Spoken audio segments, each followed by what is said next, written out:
ಜಯಂತಿ ಕಾರ್ಯಕ್ರಮವನ್ನು ನಮ್ಮ ಭೂಮಣಿ park trust ಆಶ್ರಯದಲ್ಲಿ ಹಮ್ಮಿಕೊಂಡಿದ್ದೇವೆ.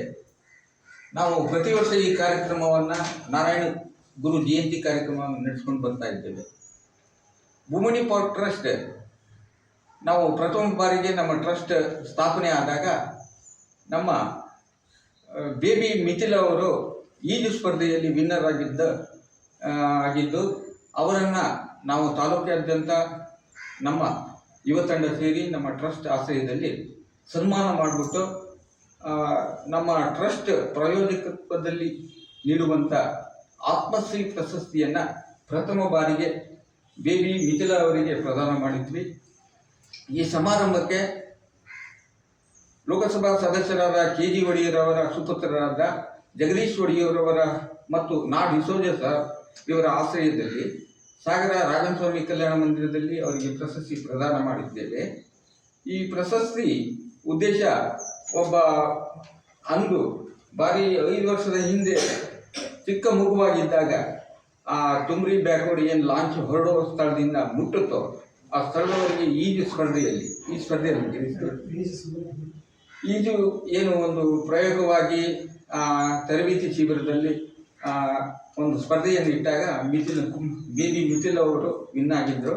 ಆವಾಗ ನಾವೆಲ್ಲ ಸಂಘ ಸಂಸ್ಥೆಯವರು ಸಾಗರದ ಅನೇಕ ಸಂಘ ಸಂಸ್ಥೆಗಳು ಅವರಿಗೆ ಸನ್ಮಾನ ಮಾಡಿದ್ವಿ, ಪ್ರಶಸ್ತಿ. ಹಾಗೆ ಇಂದಿನ ಭೂಮಣಿ ಪಾರ್ಕ್ ಟ್ರಸ್ಟ್ ರೈತರ ಪರವಾಗಿ ಶ್ರೀ ಗುರುಗಳ ಒಂದು ಈ ಜಯಂತಿಯ ದಿನ ಶ್ರೀ ನಾರಾಯಣ ಗುರುಗಳು ಕೇರಳದಲ್ಲಿ ದೊಡ್ಡ ಕ್ರಾಂತಿಯನ್ನು ಮಾಡ್ತಾರೆ. ಬೇಸಾಯ ಎಂದರೆ ಕೃಷಿ, ವ್ಯಾಪಾರ ಮತ್ತು ಕೈಗಾರಿಕೆ, ಇದು ರೈತರ ಆರ್ಥಿಕ ಉನ್ನತಿಗೆ ತೀರಾ ಅಗತ್ಯ ಅಂದ್ಬಿಟ್ಟು ಅವರು ಕೇವಲ ರಾಜಕೀಯ ಹಾಗೆ ಅಥವಾ ಇನ್ಯಾವುದೋ ಗುರುಗಳು ಉಪದೇಶ ಪ್ರವಚನ ಮಾಡುವ ರೀತಿಯಲ್ಲಿ ಮಾಡಿದವರಲ್ಲ, ಪ್ರಾಯೋಗಿಕವಾಗಿ ಕೇರಳದಲ್ಲಿ ಅದನ್ನು ಸಾಧನೆಯನ್ನು ಮಾಡಿ ತೋರಿಸಿದ್ದಾರೆ.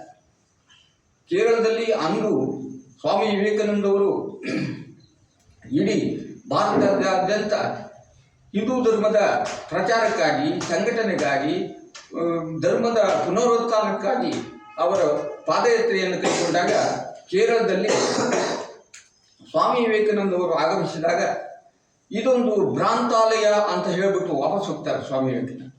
ಅಂತಹ ಒಂದು ಸ್ಥಳ ಇಂದು ಇಡೀ ಭಾರತ ಪ್ರಪಂಚದಲ್ಲೇ ಗುರುತಿಸುವಂಥ ವಿದ್ಯಾವಂತರು, ಉದ್ಯೋಗಿಗಳು ಮತ್ತು ಬುದ್ಧಿವಂತರು ಇದ್ದಾರೆ ಅಂತ ಹೇಳಿದ್ರೆ ಪೂಜ್ಯ ಶ್ರೀ ನಾರಾಯಣ ಗುರುಗಳಿಗೆ ಕಾರಣಕರ್ತರು ಅಂತ ಈ ಸಂದರ್ಭದಲ್ಲಿ ಹೇಳ್ತಾ, ಅವರು ಹಾಕಿಕೊಟ್ಟಂಥ ರೈತರ ಒಂದು ಅಭಿವೃದ್ಧಿಗೆ ಏನು ಬೇಕು, ಕೃಷಿ, ವ್ಯಾಪಾರ, ಕೈಗಾರಿಕೆ, ಆ ಉದ್ದೇಶಕ್ಕಾಗಿ ನಾವು ಟ್ರಸ್ಟ್ ಪ್ರಾಯೋಜಕತ್ವದಲ್ಲಿ ಸಾವಯವ ಗೊಬ್ಬರವನ್ನು ಬೇಬಿ ಮಿಥಿಲ ಅವರ ಕೈಯಲ್ಲಿ ಬಿಡುಗಡೆ ಮಾಡಿಸ್ತಾ ಇದ್ದೀವಿ. ಮತ್ತು ಮಿಥಿಲ KG ಅವರಿಗೆ ಅವರ ಅಪ್ಪಾಜಿ ಹತ್ರ ಮನವಿ ಮಾಡಿಕೊಂಡಾಗ ಅವರು ಆತ್ಮಸಂತೋಷದಿಂದ ಬಂದು ಈ ಸಾವಯವ ಗೊಬ್ಬರವನ್ನು ಬಿಡುಗಡೆ ಮಾಡಿಕೊಡ್ಲಿಕ್ಕೆ ಆಗಮಿಸಿದ್ದಾರೆ. ಅವರ ಅಪ್ಪಾಜಿಯವರಿಗೂ, ಅವರ ಮಾತೃಶ್ರೀಗೂ ಹಾಗೂ ಅವರ ಅಜ್ಜಿಗೂ, ಅವರ ತಂಗಿ ಒಬ್ಬರು ಈಗ ನನ್ನ ಕಲಿತನೇ ಇದೆ, ಅವರಿಗೆ ನಾವು ಅಭಿನಂದಿಸುತ್ತಾ, ಹಾಗೂ ಇಂದಿನ ಕಾರ್ಯಕ್ರಮದ ಅಧ್ಯಕ್ಷತೆಯಲ್ಲಿ ಮುಖ್ಯ ವಿಶೇಷವನ್ನರಾಗಿ ಬಂದಂಥ ಡಾಕ್ಟರ್ ರಾಜು ಸರ್ ಅವರು ಒಬ್ಬ ಪ್ರೊಫೆಸರ್ ಆದಂಥವ್ರು. ಓಕೆ ಸರ್, ಪ್ರೊಫೆಸರ್ ಆದಂಥವರು ಅಂತ ಒಬ್ಬ ಮಕ್ಕಳಿಗೆ ವಿದ್ಯಾದಾನ ಮಾಡಿದಂಥ ಒಬ್ಬ ಪ್ರೊಫೆಸರ್ ಅವರು ನಮ್ಮ ಕಾರ್ಯಕ್ರಮಕ್ಕೆ ಕರೆಸಬೇಕು ಅಂತ ಬಿಟ್ಟು ಷಣ್ಮುಖಪ್ಪರು ಕೆಂಚೋಳ ಸರ್ ಪತ್ರಕರ್ತರು ನಮ್ಮಲ್ಲಿ ತಿಳಿಸಿದರು. ರಾಜು ಸರ್ ಒಬ್ಬ ಪ್ರಜ್ಞಾವಂತರಿದ್ದಾರೆ, ಉತ್ತಮ ವಾಗ್ಮಿ ಇದ್ದಾರೆ, ಅವರನ್ನು ನಿಮ್ಮ ವೇದಿಕೆಗೆ ಕರೆಸಬೇಕು, ಮಾತಾಡಿಸ್ಬೇಕು ನಿಮ್ಮ ಕಾರ್ಯಕ್ರಮ ಅಂತ ಹೇಳಿದರು. ಆ ಪ್ರಕಾರ ಅವರನ್ನು ಕರೆಸಿದ್ದೀವಿ. ಹಾಗೂ ನೀಡ್ತಾ ಇದ್ದಾರೆ. ಹಾಗೂ ನಮ್ಮ ಊರಿನ ಒಬ್ಬ ಪ್ರಜ್ಞಾವಂತ ಗೌಡ್ರ ಹೆಸರು ವೀರಭದ್ರಪ್ಪ ಗೌಡರು ನಿಜವಾಗ್ಲೂ ನಮಗೆಲ್ಲ ಅವರ ಅಣ್ಣರಿದ್ದಂಗೆ. ಯಾಕಂದರೆ ಪ್ರತಿಯೊಬ್ಬರಿಗೂ ದಿನನಿತ್ಯ ಉತ್ತಮ ಕೆಲಸ ಮಾಡೋಣ. ಅವರು ನಿಜವಾಗ್ಲೂ ಅಂದರೆ ಒಂದು ದಿನವೂ ಮನೆಯಲ್ಲಿ ಕುಂತ ಜನ ಅಲ್ಲ, ಶ್ರಮಜೀವಿಗಳು. ಯಾರು ಸಮಯವನ್ನು ಹಾಳು ಮಾಡಬಾರ್ದು, ಕ್ಲೀನಾಗಿ ಸೈಕಲ್ ಹೊಡ್ಕೊಂಡು ಹೋಗ್ತಾ ಇರ್ತಾರೆ ಗೌಡ್ರ. ಒಂದು ದಿವಸನೂ ಯಾರು ವೇಸ್ಟ್ ಮಾಡಬೇಡ್ರಿ, ಸಮಯ ಕಳ್ಕೊಂಡ್ರೆ ನಿಮ್ಗೆ ಪುನಃ ಸಿಗಲ್ಲ, ದುಡ್ಡು ಕಳ್ಕೊಂಡ್ರೆ ಗಳಿಸ್ಬೋದು ಅನ್ನೋ ಉದ್ದೇಶವನ್ನು ಅವ್ರು ಹೇಳ್ತಾ ನಮಗೆ ಓಡಾಡ್ತಾರಲ್ಲ, ಅದು ನಿಜವಾಗ್ಲೂ ನಮ್ಮ ಊರು ಪೋಷಿಸಂಬ ಇದೆ. ಅದನ್ನು ನಾವು ಭೂಮಣಿ ಹಬ್ಬದ ದಿನ ನಾವು ನಮ್ಮ ಈ ಇಡೀ ಮಲೆನಾಡಿನ ಹಬ್ಬದಲ್ಲಿ ಹೊರಗಡೆ ಇದೆಯೋ ಗೊತ್ತಿಲ್ಲ, ಅದನ್ನು ನಾವೆಲ್ಲ 4:30ಗೆ ಎದ್ದು ಹಚ್ಚಂಬ್ಲಿ, ಹರಿಬೇ ಸೊಪ್ಪು, ಹಿತ್ತಲಾಗಿಂದ ಹೀರೆಕಾಯಿ ಹೂ ಅಂತ ಹೇಳ್ಬಿಟ್ಟು ಬೀರ್ತಿದ್ವಿ ಸರ್. ಅಂದರೆ ಆ ಭೂತಾಯಿ ಕೊಟ್ಟ ತರಕಾರಿನೇ ಆ ಬಂದಿದ್ದ ಗೊಬ್ಬರ ಏನಿದೆ, ಗೋ ಗೊಬ್ಬರ ಇರ್ಬೋದು, ಆ ತರಕಾರಿಯಿಂದ ಬಂದಂಥ ಆ ಅಚ್ಚಂಬ್ಲಿ, ಇದೇನಿದೆ ಆ ಕಾನ್ಸೆಪ್ಟ್ ಹಿರಿಯರು ಮಾಡಿದ್ದು ಹೇಗಿದೆಯಪ್ಪ ಅಂತ ಹೇಳಿದ್ರೆ, ಆ ಭೂಮಿ ತಾಯಿ ಬೈಗೆ ಊಟ ಅಂತ ಭೂಮಿಯ ಬುದ್ಧಿತ ಆ ಒಂದು ಕಾನ್ಸೆಪ್ಟನ್ನು ಫಾಲೋ ಮಾಡ್ಕೊಂಡು ಅದೇ ಹೆಸರನ್ನು ಇಟ್ಟಿದ್ದೀವಿ.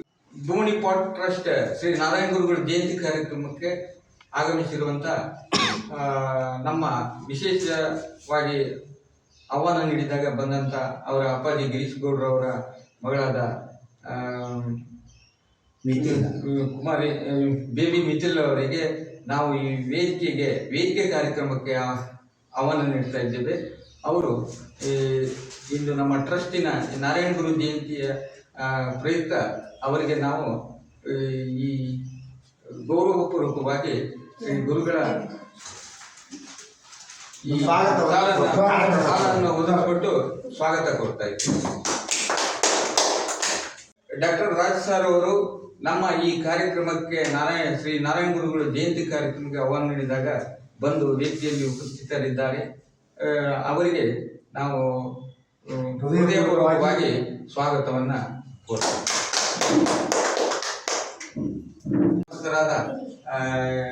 ವೀರಭದ್ರಪ್ಪನವರು ನಮ್ಮ ಕರೆಗೆ ಒಪ್ಪಿಕೊಂಡು ಈ ಕಾರ್ಯಕ್ರಮಕ್ಕೆ ಆಗಮಿಸಿದ್ದಾರೆ.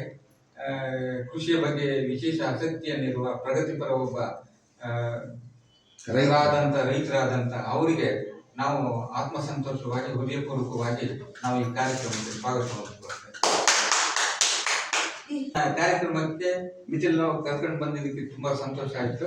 ಹಾಗೆ ಗಿರೀಶ್ ಗೌಡ್ರು ಪ್ರಗತಿಪರ ರೈತರು, ಅವರು ಸಲಹೆ ಸಹಕಾರ ನಮ್ಮ ಟ್ರಸ್ಟಿಗೆ ಬೇಕು ಅಂತ ಹೇಳ್ಬಿಟ್ಟು ಈ ಟೈಮಲ್ಲಿ ನಾವು ಮನವಿ ಮಾಡಿಕೊಡ್ತೀವಿ. ಹಾಗೂ ಈ ಕಾರ್ಯಕ್ರಮಕ್ಕೆ ಅವರು ವಿಶೇಷವಾಗಿ ಆಹ್ವಾನಿತರಾಗಿ ಬಂದಿದ್ದಕ್ಕಾಗಿ ಟ್ರಸ್ಟ್ ಪರವಾಗಿ ವಿಶೇಷವಾಗಿ ಅವರು ಗೌರವಿಸಿ ಸ್ವಾಗತವನ್ನು ಕೋರ್ತಾರೆ. ಪತ್ರಕರ್ತರಾಗಿ ಬಂದಿದ್ದಕ್ಕೆ ತಮಗೆ ನಾವು ಆತ್ಮಸಂತೋಷದಿಂದ ಟ್ರಸ್ಟ್ ಪರವಾಗಿ ಗೌರವಪೂರ್ವಕವಾಗಿ ಷಣ್ಮುಖಪ್ಪ ಕೆಂಚಾಳ್ ಸರ್ ಅವರಿಗೆ ತುಂಬ ಹೃದಯದಿಂದ ಸ್ವಾಗತ ಕೊಡ್ತಾ ಇದ್ದೀವಿ. ಹಾಗೂ ಗಣಪತಿ ಅವರ ನಮ್ಮ ತಂದೆಯವರ ಆಗಸ್ಟ್ 3ರ ಕಾರ್ಯಕ್ರಮಕ್ಕೂ ತುಂಬಾ ಅದ್ಭುತವಾಗಿ ಅವರ ದರ್ಪಣ ಟಿವಿ ತುಂಬಾ ಪ್ರಚಾರವನ್ನು ಪಡಿಸಿತು. ಹಾಗೆ ಅವರು ಸುದ್ದಿ ಮಾಧ್ಯಮದಲ್ಲಿ, ಪತ್ರಿಕೋದ್ಯಮದಲ್ಲಿ ಅವರು ತುಂಬಾ ದೊಡ್ಡ ಸ್ಥಾನಕ್ಕೆ ಬೆಳೀಲಿ ಅಂತ ಹೇಳ್ಬಿಟ್ಟು ನಾವು ಗುರುಗಳ ಹತ್ರ ಬೇಡ್ಕೊಳ್ತಾ ಅವರು ನಮ್ಮ ಜೊತೆಗೆ ಸಲಹೆ ಸಹಕಾರವನ್ನು ನೀಡಿದ್ದಕ್ಕಾಗಿ ಅವರಿಗೆ ನಮ್ಮ ಟ್ರಸ್ಟ್ ಪರವಾಗಿ ತುಂಬ ಹೃದಯದಿಂದ ಸ್ವಾಗತ.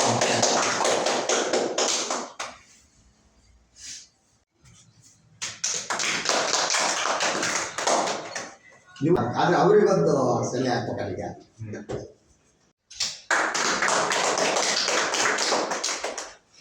ಹಾಗೆ ಅವರ ಪೋಷಕರನ್ನು ನಾನು ಈ ಸಂದರ್ಭದಲ್ಲಿ ಅಭಿನಂದಿಸಿಕೊಂಡು ನನ್ನ ಮಾತನ್ನು ಪ್ರಾರಂಭಿಸ್ತೇನೆ. ಯಾಕೆಂದರೆ ಬಹಳಷ್ಟು ಗ್ರಾಮೀಣ ಮಕ್ಕಳಲ್ಲಿ ಪ್ರತಿಭೆ ಇದೆ. ಆದರೆ ಆ ಪ್ರತಿಭೆ ಅನ್ನುವಂಥದ್ದನ್ನು ಗುರುತಿಸಿ ಅದನ್ನು ಪ್ರೋತ್ಸಾಹಿಸುವಂಥ ವಾತಾವರಣ ಕೂಡ ಕೆಲವು ಸಂದರ್ಭದಲ್ಲಿ ಸಿಗದೆ ಮಕ್ಕಳ ಪ್ರತಿಭೆ ಅಲ್ಲೇ ನಾಶವಾಗುವಂಥದ್ದು ನಾವು ಕಾಣ್ತೇವೆ. ಆದರೆ ಇಂಥ ಸಂದರ್ಭದಲ್ಲೂ ಕೂಡ ದಾಖಲೆಯ ರೂಪದಲ್ಲಿ ಮಗು ಅನ್ನುವಂಥವರು ಈಜುವಿಕೆಯಲ್ಲಿ ಒಂದು ದಾಖಲೆಯನ್ನು ಮಾಡಿ ಅದನ್ನು ರಾಜ್ಯ ಮಟ್ಟದ್ದು, ರಾಷ್ಟ್ರ ಮಟ್ಟದ ಒಂದು ದಾಖಲೆಯನ್ನಾಗಿ ಮಾಡುವಂಥ ಮುಂದುವರಿಕೆಯನ್ನು, ಆ ಭವಿಷ್ಯವನ್ನು ನಾವು ಆ ಮಗಳಲ್ಲಿ ಕಾಣ್ತೇವೆ. ಇದಕ್ಕೆ ಪ್ರೋತ್ಸಾಹಿಸಿರುವಂಥ ಅವರೆಲ್ಲ ಪೋಷಕರು ಕೂಡ ನಾನು ಅಭಿನಂದಿಸ್ತೇನೆ. ಅದೇ ರೀತಿಯಲ್ಲಿ ಇವತ್ತಿನ ಕಾರ್ಯಕ್ರಮದಲ್ಲಿರುವಂಥ ವೀರಭದ್ರಪ್ಪನಗೌಡರು ಅವರ ವ್ಯಕ್ತಿತ್ವವನ್ನು ನಮ್ಮ ಕೃಷ್ಣ ಅವರು ಈಗಾಗಲೇ ಕೊಂಡಾಡಿದ್ದಾರೆ. ಯಾಕೆಂದರೆ ಇವತ್ತಿನ ಸಂದರ್ಭದಲ್ಲಿ ಈ ಸಂಬಂಧಗಳ ಕೊರತೆ ಎಲ್ಲಿಯೂ ಕೂಡ ನಾವು ಕಾಣ್ತೇವೆ. ಕೇವಲ ದುಡ್ಡಿನ ಅದು ನಿಜಕ್ಕೂ ಕೂಡ ಶ್ಲಾಘನೀಯ ಕೆಲಸಗಳು. ಯಾಕೆಂದರೆ ಗಣಪತಿಯಪ್ಪನವರು ಜನರ ಮನಸ್ಸನ್ನು ಪರಿವರ್ತನೆ ಮಾಡುವುದರ ಮೂಲಕ ಅವರ ಬದುಕನ್ನು ಹಸನು ಮಾಡುವಂಥ ಒಂದು ಪರಿವರ್ತನಶೀಲರು ಯಾರು ಅಂದರೆ ಗಣಪತಿಯಪ್ಪನವರು. ಯಾಕೆಂದರೆ ಅವರನ್ನು ನಾನು ನೇರವಾಗಿ ಕಂಡಿದ್ದೇನೆ. ಅವರನ್ನು ನಾನು PhD ಮಾಡುವಂಥ ಸಂದರ್ಭದಲ್ಲಿ ಅವರನ್ನು ನಾನು ಸಂಪರ್ಕಿಸಿದ್ದೇನೆ. ಅವರ ಮಾತು, ಅವರ ರೀತಿ, ಅವರ ಬದುಕನ್ನು ನಾನು ಕಂಡಿದ್ದೇನೆ. ಸರಳತೆಯಲ್ಲಿ ಶ್ರೀಮಂತಿಕೆಯನ್ನು ಮೈಗೂಡಿಸಿಕೊಂಡಂಥ ಒಂದು ವ್ಯಕ್ತಿತ್ವ ಅವ್ರದ್ದು ಅನ್ನುವಂಥದ್ದನ್ನು ನಾನು ನೋಡಿದ್ದೇನೆ. ಇವತ್ತು ಹೋರಾಟದ ಮೂಲಕ ಜನಸಾಮಾನ್ಯರು ಮತ್ತು ಕೃಷಿಕರ ಬದುಕು ಸ್ವಾವಲಂಬನೆ ಆಗುತ್ತೆ, ಅವರ ಬದುಕು ಅನ್ನುವಂಥದ್ದು ಅತ್ಯುತ್ತಮವಾಗುತ್ತೆ ಅನ್ನುವಂಥ ಒಂದು ಸೂಚನೆಯನ್ನು ಕೊಟ್ಟು ಅದರಂತೆ ಸಮಾಜದಲ್ಲಿ ಪರಿವರ್ತನೆಯನ್ನು ತಂದಂಥವರು ಗಣಪತಿ ಅಪ್ಪನವರು. ಅಂತ ಗಣಪತಿ ಅಪ್ಪನವರ ನೆನಪು ಅನ್ನುವಂಥದ್ದು ಸದಾ ಹಸಿರಾಗಿರಬೇಕು. ಅವರ ನೆನಪನ್ನು ನಾವು ಸಮಾಜದಲ್ಲಿ ನೆನಪನ್ನು ಮಾಡಿಕೊಳ್ಳೋದ್ರ ಮೂಲಕ ಅವರ ವ್ಯಕ್ತಿತ್ವದ ಅರಿವನ್ನು ಇವತ್ತಿನ ಯುವ ಜನತೆಗೆ ಸದಾ ನೆನೆಸ್ಕೊಳ್ಳುವಂತೆ, ಅವರು ಸ್ಮರಣೀಯರಾಗುವಂತೆ ಮಾಡ್ತಾ ಇರುವಂಥ ಈ ಕಾರ್ಯಕ್ಕೆ ನಾನು ಸನ್ಮಾನ್ಯ ಕೃಷ್ಣ ಅವರನ್ನು ಅಭಿನಂದನೆ ಹೇಳಲೇಬೇಕು. ನಿಮ್ಮ ಕಾರ್ಯಕ್ರಮ ಇದೇ ರೀತಿಯಲ್ಲಿ ಮುಂದುವರಿತಾ ಇರಲಿ. ಇವತ್ತು ನಿಮ್ಮ ಮಾತಿನ ದಾಟಿ ನನಗೆ ಬಹಳ ಮೆಚ್ಚುಗೆ ಆಯಿತು. ಯಾವ ಪೂರ್ವ ಸಿದ್ಧತೆ ಇಲ್ಲದೆ ವೇದಿಕೆ ಮೇಲೆ ನಿಮಗೆ ಅನಿಸಿದ್ದನ್ನು ಹೇಳಬಲ್ಲಂಥದ್ದು ಆ ಮುಗ್ಧತೆ ಇದೆಯಲ್ಲ, ಆ ಮುಗ್ಧತೆ. ಒಂದು ಸಮಸ್ಯೆಗಳು ಕೆಲವೊಂದು ಹಳ್ಳಿಗಳಲ್ಲಿ ನಾವು ಕಾಣ್ತೇವೆ.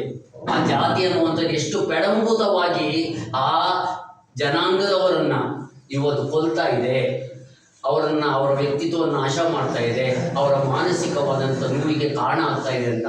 ಆದರೆ 19-20ನೇ ಶತಮಾನದಲ್ಲಿ ಎಷ್ಟು ಭೀಕರವಾಗಿರ್ಬೋದು ಅಂತ. ಇವರು ಇರುವಂಥ ಈ ಜಾತಿಯ ಜನ 30% ಅನ್ನುವಂಥವ್ರು ಇದ್ರು ಕೇರಳದಲ್ಲಿ.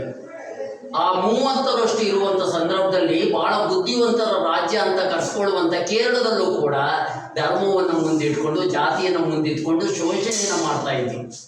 ಅಂತ ಶೋಷಣೆ ಮಾಡ್ತಾ ಇರುವಂಥ ಸಂದರ್ಭದಲ್ಲಿ ಇವರು ಬಹಳ ಮಾನವೀಯ ಸಂಬಂಧವನ್ನು ಯಾವುದೇ ರೀತಿಯ ರಕ್ತ ಕ್ರಾಂತಿಯನ್ನು ಮಾಡದೆ ಅಹಿಂಸಾ ಮಾರ್ಗದ ಮೂಲಕ ಅದನ್ನು ಅವರ ಮನಸ್ಸನ್ನು ಪರಿವರ್ತನೆ ಮಾಡುವುದರ ಮೂಲಕ ಈ ಅಸ್ಪೃಶ್ಯರ ಬದುಕಿಗೂ ಕೂಡ ಒಂದು ಆತ್ಮಗೌರವ ಇದೆ, ನಮಗೂ ಕೂಡ ಒಂದು ಅಸ್ತಿತ್ವ ಇದೆ, ನಮಗೂ ಕೂಡ ಒಂದು ಬದುಕಿದೆ ಅಂತ ಹೇಳಿ ಸಮಾಜಕ್ಕೆ ತಿಳಿಸಿಕೊಡೋದ್ರ ಮೂಲಕ ತನ್ನ ಜನಾಂಗವನ್ನು ಉದ್ಧರಿಸಿದಂಥ ಒಬ್ಬ ಪ್ರವರ್ತಕ ಅಂತ ಯಾರು ಇದ್ದಿದ್ದೇ ಆದರೆ ಅದು ಬ್ರಹ್ಮಶ್ರೀ ನಾರಾಯಣ ಗುರುಗಳು ಅನ್ನೋದನ್ನು ನಾವು ಬಹಳ ಖುಷಿಯಿಂದ, ಬಹಳ ಹೆಮ್ಮೆಯಿಂದ ಹೇಳ್ಬೋದಾದಂಥದ್ದು.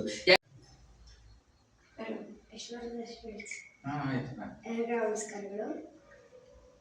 ಈ ಕಾರ್ಯಕ್ರಮದಲ್ಲಿ ಎಲ್ಲರಿಗೂ ಎಲ್ಲ ಕಡೆ ನಮಸ್ಕಾರಗಳು.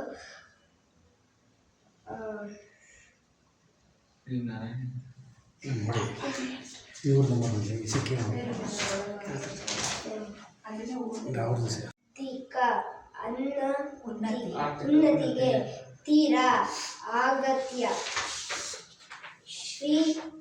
ಶ್ರೀ ನಾರಾಯಣ ಗುರು ಭೂಮಣ್ಣಿ ಪಾರ್ಕ್ ಟ್ರಸ್ಟ್ ಮತ್ತು ಗೋಪಾಲಕ ರೈತ ಸೇವಾ ಸಂಘ ಸಂಸ್ಥೆಗಳ